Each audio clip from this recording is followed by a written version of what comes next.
AP degree 2026కి సంబంధించి మనకి counselling start అయ్యే ముందు మెయిన్‌గా చేయాల్సినయి 2 పనులైతే ఉంటాయి. ఒకటి సర్టిఫికేట్స్ ఏం కావాలో అయి స్టెప్ బై స్టెప్ రెడీ పెట్టేసుకోవడం. అండ్ ఇంకోటి మెయిన్‌గా మనకి కౌన్సెలింగ్ ప్రాసెస్ ఏ విధంగా జరుగుతుంది మీకు స్టెప్ బై స్టెప్ ఈ వీడియోలో డీటెయిల్‌గా అయితే చెప్తాను.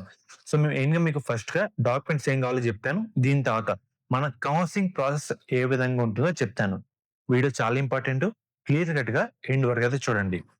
ఫస్ట్ పాయింట్ మనకి మెయిన్‌గా ఇంటర్ మార్క్సిమం అయితే కావాలి. దాని తర్వాత 10థ్ క్లాస్ మార్క్సిమం అయితే కావాలి.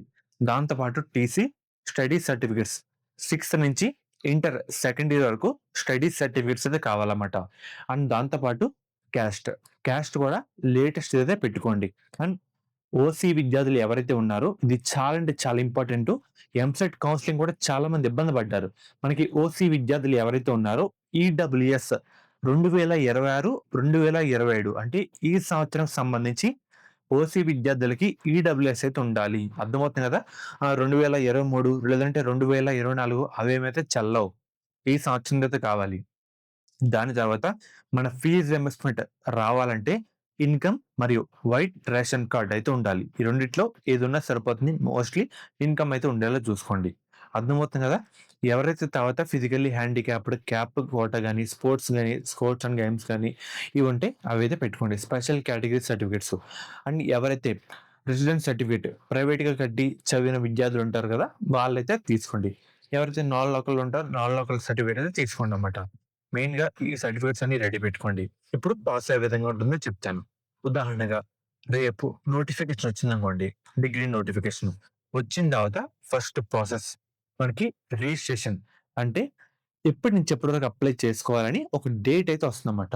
ఆ డేట్‌లో మన డిగ్రీ కౌన్సెలింగ్‌కి అప్లై అయితే చేసుకోవాలి. దాన్నే రిజిస్ట్రేషన్ అంటాం. అప్లై చేసేప్పుడు మన ఇన్ఫర్మేషన్ ప్రతీది ఇస్తాం గదా!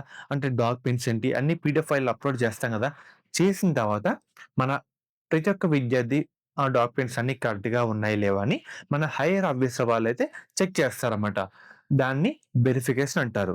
ఫస్ట్ స్టెప్ రిజిస్ట్రేషన్ అంటే మనం కౌన్సెలింగ్ అప్లై చేసుకుంటాం గదా! దాని తర్వాత స్టెప్ 2 వచ్చేసరికి వెరిఫికేషన్. వెరిఫికేషన్ అయిన తర్వాత మనం ముఖ్యంగా వెబ్ ఆప్షన్స్ అయితే ఉంటాయి. వెబ్ ఆప్షన్‌లో మనకి నచ్చిన కాలేజ్‌లు సెలెక్ట్ చేసుకోవచ్చు. మనకు నచ్చిన కోర్సులు గూడా సెలెక్ట్ చేసుకోవచ్చు. మన ప్రయారిటీ ఆర్డర్ అయితే పెట్టుకోవచ్చు. మనకి ఏ కాలేజ్‌లో జాయిన్ అవుదాం అని అనుకుంటున్నామో దానికి సంబంధించి లిస్ట్ అయితే పెట్టుకోవచ్చు. దాన్నే వెబ్ ఆప్షన్ అంటారు. అదయిన తర్వాత సీట్ అలాట్‌మెంట్ అంటే మనం పెట్టిన వెబ్ ఆప్షన్ బట్టి, పెట్టిన కాలేజెస్ బట్టి, మన మెరిట్ బట్టి అంటే మన ఇంటర్ మార్కులు బట్టి మన సీట్ అయితే ప్రొవైడ్ చేస్తారు.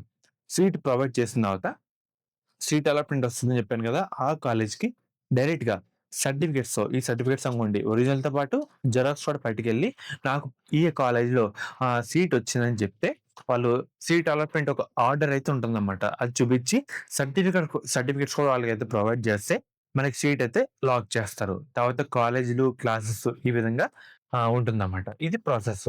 మనకి ఈ విధంగా స్టెప్స్ అయితే ఉంటాయి. మనకి సర్టిఫికేట్స్ కూడా ఇవే అన్నమాట మీకు చెప్పినయి. అన్ని రెడీ పెట్టేసుకోండి. మనకి ఈ సంవత్సరం కూడా వెబ్‌సైట్ అయితే మార్చారు. డిగ్రీ వెబ్‌సైట్ కూడా మీకు డిస్క్రిప్షన్‌లో అయితే ప్రొవైడ్ చేస్తాను. పాత వెబ్‌సైట్ అయితే కాదన్నమాట. ఫర్దర్ మీకు ఎటువంటి అప్‌డేట్ వచ్చినా మనకి నోటిఫికేషన్ సంబంధించి నేను వెంటనే వీడియో అయితే చేయడం జరుగుతుంది. సో ఫ్రెండ్స్ ఇది ఈరోజు వీడియో.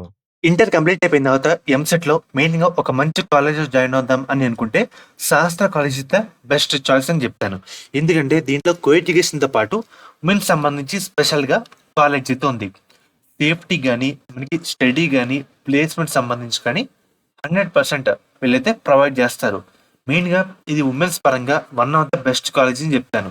సో, మెయిన్‌గా వీళ్ళు ప్రొవైడ్ చేసే కోర్సుల విషయానికొస్తే గనక బీ.ఫార్మసీ, ఫార్మా-డి, మనకి మెయిన్‌గా బీఎస్సీ నర్సింగ్, ఫిజియోథెరపీ. మనకి కౌన్సెలింగ్‌లో కన్వీనర్ సీట్స్‌తో పాటు మేనేజ్మెంట్ సీట్స్ కూడా ప్రొవైడ్ అయితే చేయడం జరుగుతుంది. సో, లిమిటెడ్ సీట్స్ మాత్రమే మనకి అందుబాటులో అయితే ఉన్నాయన్నమాట. మీకు ఎటువంటి డౌట్ ఉన్నా స్క్రీన్ మీద కనిపించే ఈ నెంబర్‌కి ఒకసారి కాంటాక్ట్ అయితే అవ్వండి. వాళ్ళైతే డీటెయిల్‌గా గైడ్ చేస్తారు. సో, ఎలా జాయిన్ అవ్వాలి, మనకి ట్యూషన్ ఫీజ్ ఎంత, హాస్టల్ ఫీజ్ ఎంత అని క్లియర్ కట్‌గా వాళ్ళైతే చెప్తారన్నమాట. అర్థమవుతుంది కదా! స్క్రీన్ మీద కనిపించే నెంబర్‌కి ఒకసారి కాంటాక్ట్ అయితే అవ్వండి. లిమిటెడ్ సీట్స్ మాత్రమే అందుబాటులో అయితే ఉన్నాయన్నమాట.